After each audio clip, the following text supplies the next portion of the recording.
I'm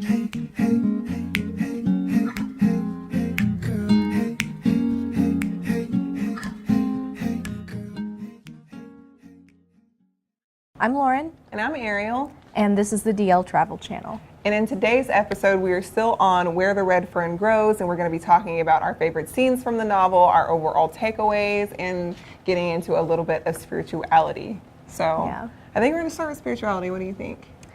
So throughout the novel, we kind of see Billy, I think, finding his spirituality in a certain sense, like trying to figure out what's this whole God thing. So there's a few scenes you see that he like kind of reaches out to God or prays to God, and either he thinks that God is listening or is not listening, and we even kind of see different kind of folklore kind of mixed into the spirituality, so it's not always just limited to textbook religion. So I thought that was kind of interesting. So I appreciated in this novel that it wasn't really a Christian perspective. I think there may be a little bit in there, but it's more God-centered, which I feel like is just a bit more open for people to choose how they want to identify that. Okay, we see Billy talking to God in what kind of moments? So in moments when, I guess we're traditionally where you feel like, oh, I'm in a tough spot, like I'm going to reach out to God or see if he can help me with this thing. Specifically, you know, when he wants to get his dogs, he prays for his dogs. Yes. When he wants, you know, a dog to be healed, he reaches out to God. And in a moment after he prays, I'll just read this passage where he's talking to his father, and he asks, "Do you think God heard my prayer?" And his dad responds, "No, I'm afraid I can't help you there. You'll have to decide for yourself." Which I thought was weird, because I think, especially in this part of the world where this book is set, usually, you know, that's just affirmed, oh yeah, you know, God hears your prayers, that's good. And so I thought it was interesting that his dad, like, very intentionally, I thought, like, you have to decide for yourself whether that was the case or not. Whether that's something that you believe. Yeah. Do you feel like that your parents were that way? Probably not. My parents definitely took me to church very often. I was taught that what is preached at the pulpit is truth. Same. So there wasn't much like room for question or doubt or deciding for yourself. And as a kid, you know, you just take that as truth because your parents say that it's true. Right. And then so I think the rub happens when you get older and you start thinking for yourself and you start asking questions. Well, that's just makes people upset and frustrated, and they don't want to have those tough conversations. But I think it's interesting that Billy's dad is ready to do that with him at a young age. Yeah. When other people may not be open to doing that. One thing that I can identify with is it was around, 13, 14 where I really started questioning like God's sort of role and his traditionally how I was raised, his decisions in my life, especially when I was in challenging moments. I expected there to be some sort of like help that sometimes just didn't come in rougher moments in my family or in my friendships. And as you grow up, you learn that, like Billy learns, like a lot of the things you pray for, those prayers may not be answered. And so then you kind of have to navigate, okay, what is this relationship really like? So I can really identify with him, especially at the end of the novel when he's just in an immense amount of pain.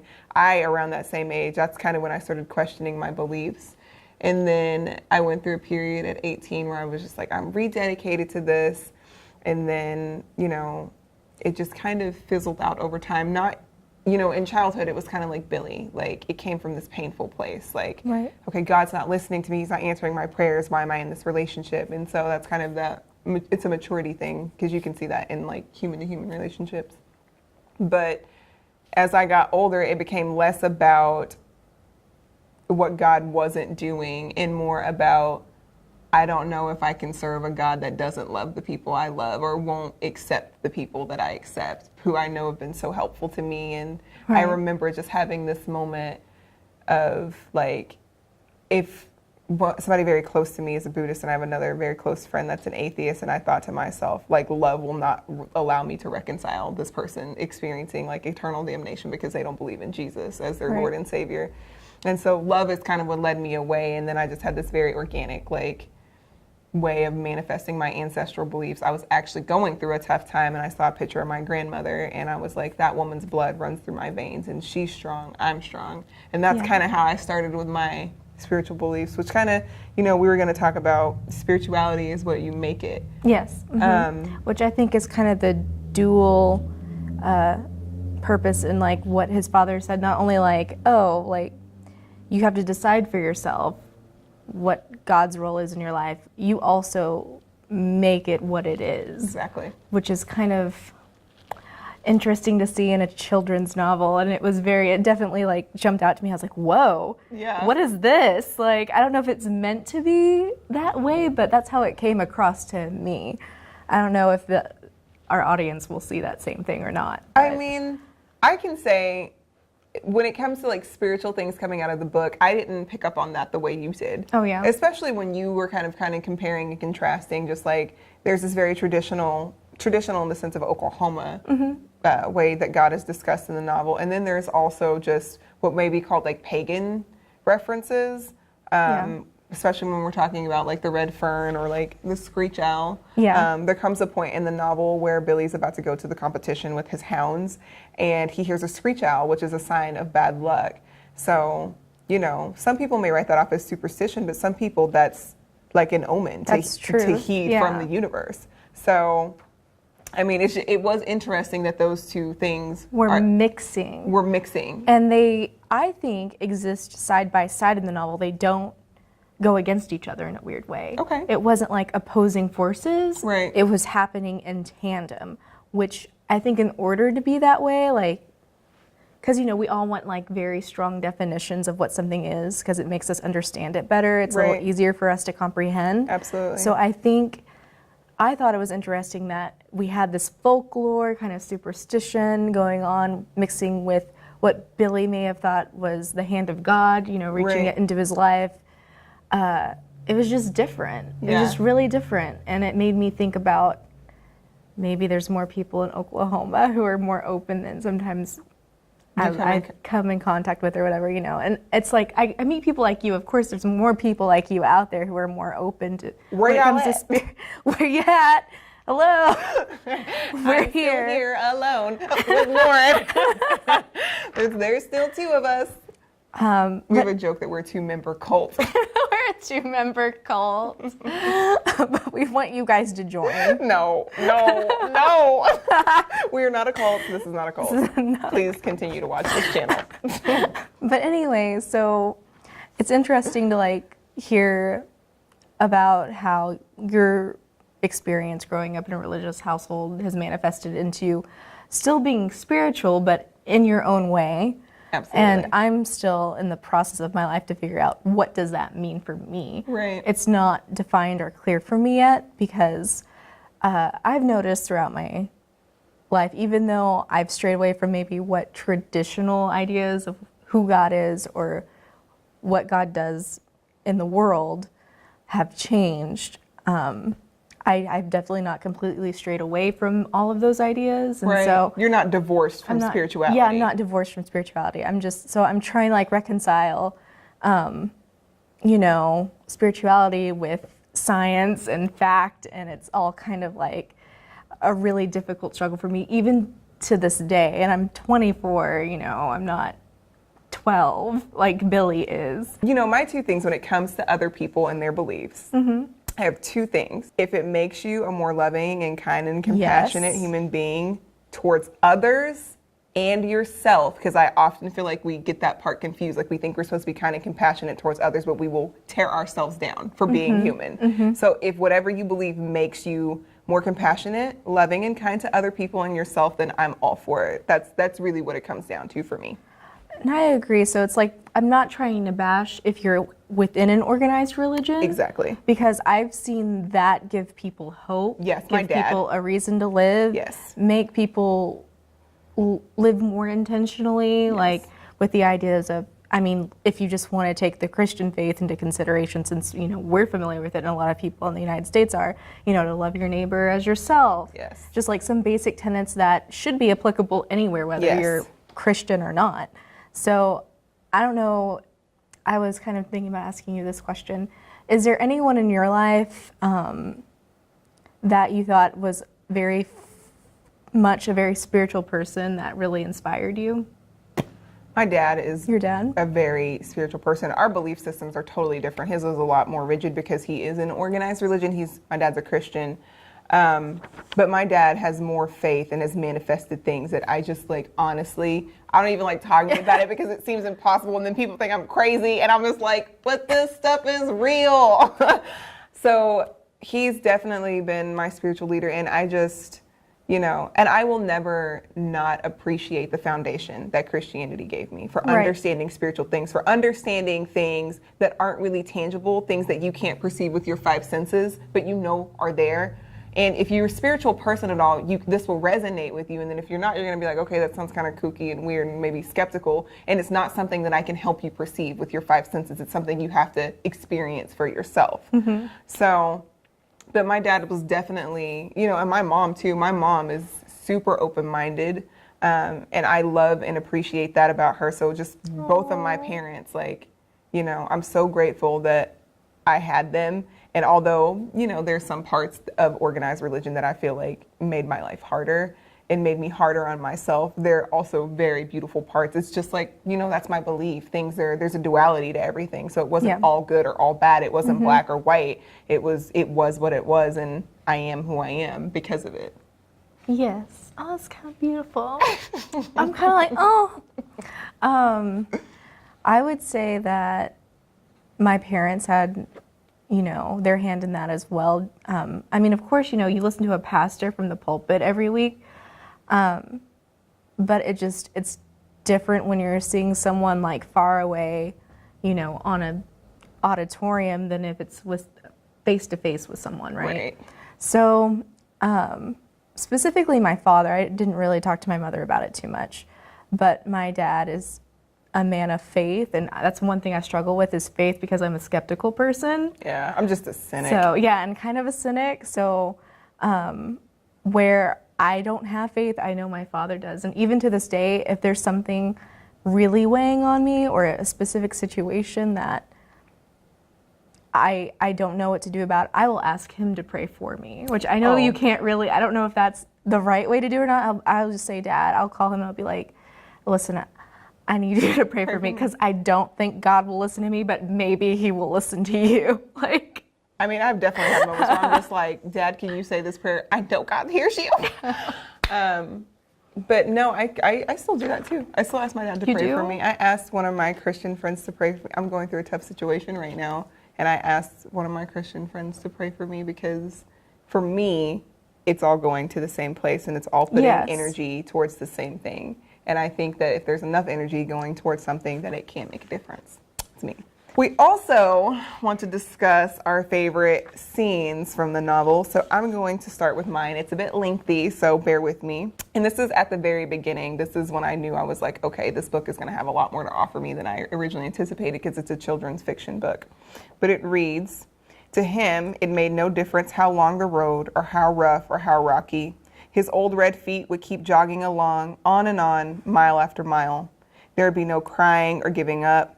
When his feet grew tired and weary, he would curl up in the weeds and rest. Water from a rain puddle or mountain stream would quench his thirst and cool his hot, dry throat. Food found along the highway or the offerings from a friendly hand would ease his pangs of hunger. Through the rains, the snows, or the desert heat, he would jog along, never looking back." So this scene really spoke to me when I very first read it because it just reminded me of some of the things that we've been talking about, my spirituality, and it made me realize that there is always a force that is taking care of us. There's always support, even when it doesn't feel like there's support. And, you know, something, I'm not going to call dogs simple, but I think they could be placed on like a simpler plane than humans. We could say that they're less complex. We don't know that because we can't communicate with them quite as effectively as we should be able to.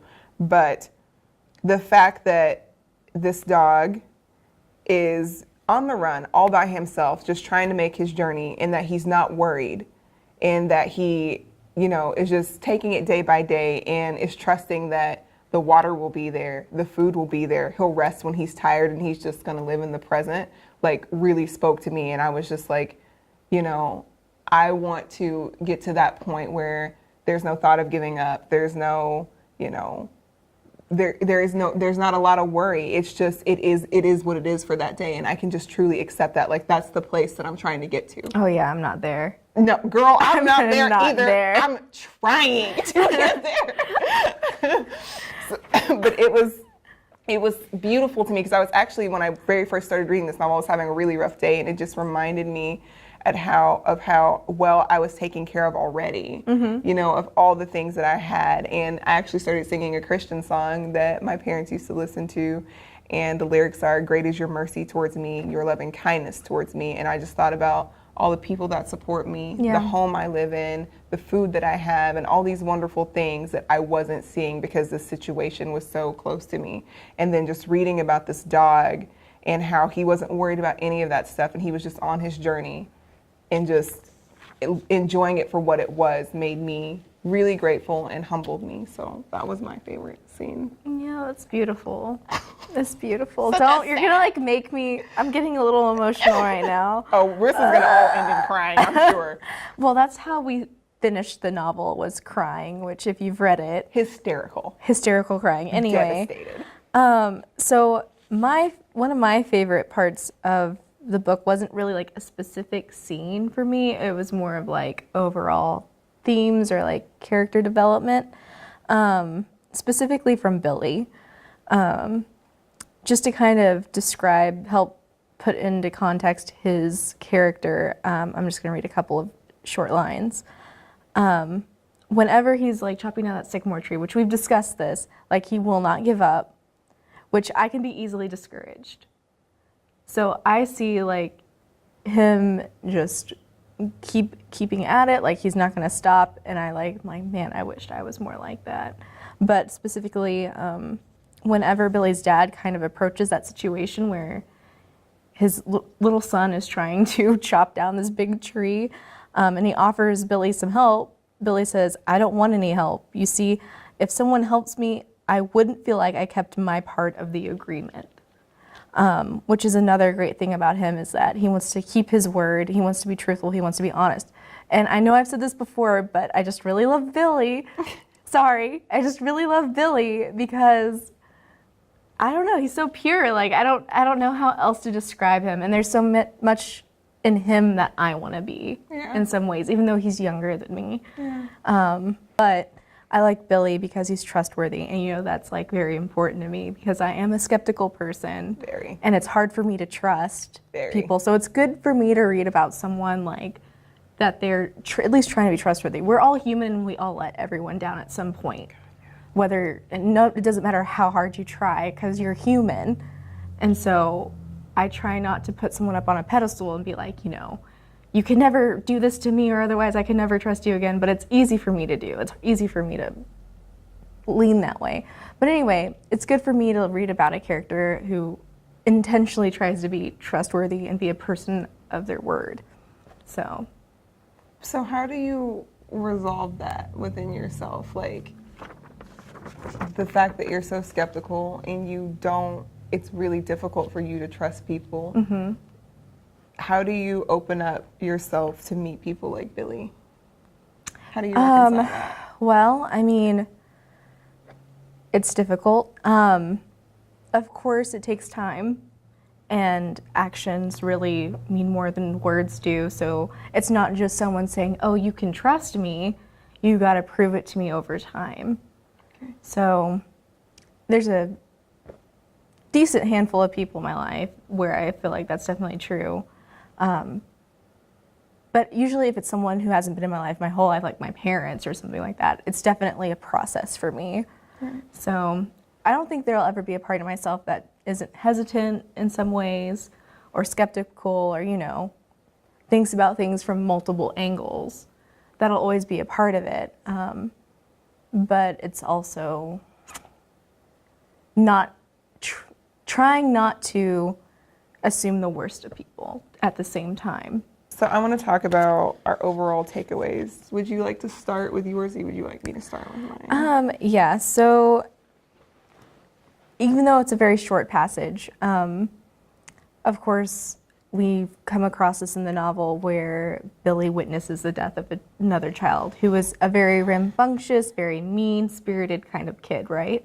And that was very difficult to read. It is because even though they don't make the kid quote-unquote likable, it's still very tragic. There's a line, like just something that he's heard before in passing that like just comes to the forefront of his mind, and it's, there's a little good in all evil, which I thought was interesting. I don't think, although I took it as, of course, no one's all good or all evil, like, or a situation that seems bad isn't necessarily always all bad. I don't think he made that association very explicitly. I think the thought came up and then this line came up and they're like trying to intersect, but I don't think he's quite there yet. Anyway, which I think is kind of a part of growing up. It's like, oh, we have this, now we need to connect these two things. But anyway, so it was a nice reminder, like, although obviously this kid was mean, like we said, right, he wasn't an evil person. Right. He didn't deserve death at that time in his life for it to be cut off so short. But I think it can be applied in a more broad way, like there's not black and there's not white. There's not a lot that's black and white in this world, even though we like it to be that way to make things more simple. Yes. But that's rarely the case. Yeah. So anyway, that like definitely makes me more compassionate, just reminding me like a person isn't all good or all bad. We like to make it that way to make it easier for ourselves, or it's like we just want to see things from our perspective. But that's kind of why we read, is to make ourselves see things from other perspectives. So it's kind of what this channel is about, in a way. So my overall takeaway is going to be really difficult for me to discuss at this moment in my life. But so the passage I chose says, "You weren't worth it, old friend, 1,000 times over." And Billy says this after his dogs have died, who we loved very much. And this passage stood out to me because I am a person that's very relationship oriented. And it has always been difficult for me, and my mother can attest to this, to let relationships go, to let things go. Because I want to keep people forever. And I have had the hardest time learning and adjusting to that that's not always the case. That some people are only supposed to go so far with you, and then you have to be appreciative of the time that you had with that person and realize that just because it's over, that it doesn't count for nothing. And so at this point in my life, like, I'm beginning to see the beauty in that. Like, and this kind of reminded me, like, just because something ends, that doesn't make like the whole thing not worth it. Even if it's painful that it's over, it makes the whole thing, it's still beautiful. Like all the years that you've had with somebody, like me, for example, the situation I'm in, all the years that I've had and all the moments I've shared with this individual, as much pain as I think we're both in right now, I would do it all over again, even if I knew I had to endure this. And, you know, I lost two of my best friends that I had been friends with for 10 years. I would do all of those years 1,000 times over. I would never give those moments up. As much as it devastated me for those relationships to end, like, I would do it all again. And if we don't go as far as if we don't make best friends forever, I would do all of this over with you again just to have you. Like, I am coming to the understanding it's better to have loved and lost than not to have loved at all, because if you can ever get to a point in life where you can embrace your experiences for what they are and take them as they come and find that they're rich, they're beautiful, they're textured, it's like there's so many different things. And if you can ever just learn to appreciate, like, man, I'm so lucky. Even if it's over, like, I'm still, like right now, I realize how lucky I am to have gotten to experience this person. And so for me, it's like for all my relationships, for all the people I love, I just like, it's like I would do this 1,000 times over with you, even if it means that I'll have to be devastated for maybe ever. So, yep. So for anybody out there, if you're grieving about something, there's a light at the end of that tunnel, and go through whatever process you need to go through. Be angry, be sad, be furious, be crazy, whatever. But once you're done with that, maybe try to get in touch with all of the beautiful things you would have missed if that relationship didn't happen. Yeah.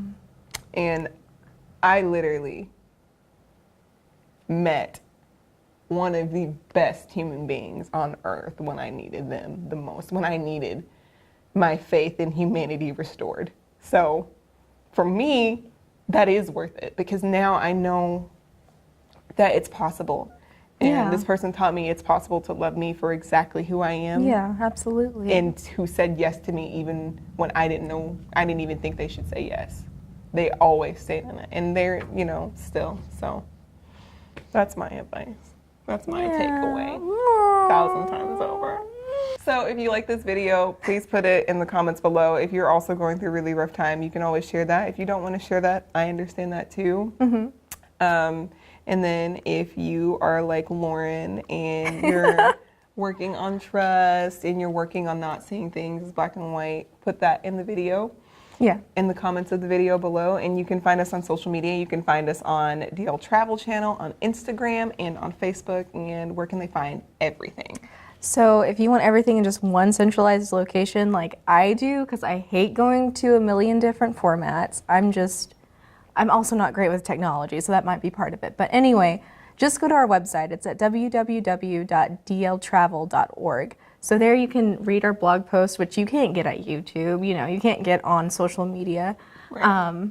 You can see all of our social media feed there. You can see all of our videos, past videos. You can also get a list of the books that we are reading and books we have read and books we're going to be reading very soon. So if you want to read along with us and keep up with us, all you have to do is go to www.dltravel.org. Okay, guys. Love you. Okay, bye.